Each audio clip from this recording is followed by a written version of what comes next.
हाथ में तिल के कुछ दानों को लेकर के हम सटतीला एकादशी की व्रत कथा को सुनेंगे।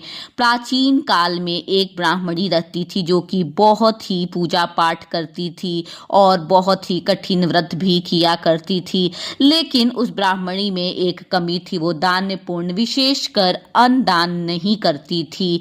एक बार की बात है, भगवान विष्णु ने भिखारी का रूप धारण कर उसके पास भिक्षा मांगने गए तो ब्राह्मणी ने उन्हें अन्न के बजाय मिट्टी का एक ढेला उनके पात्र में दे दिया। ब्राह्मणी की कुछ समय बाद मृत्यु हो जाती है और उसे वैकुंठ धाम की प्राप्ति होती है, जहां पर उसे रहने के लिए महल दिया जाता है, जहां पर सभी सुख सुविधाएं रहती हैं। लेकिन महल में एक कमी रहती है, वहां पर भोजन नहीं रहता है।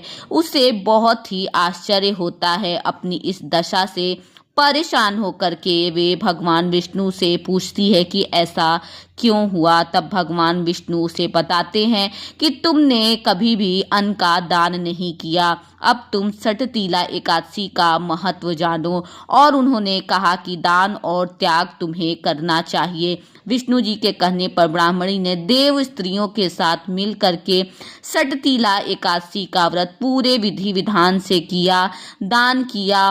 व्रत के प्रभाव से उसे घर में अन्न धन की प्राप्ति हुई और वो बहुत सुखपूर्वक वैकुंठ में भी रहने लगी।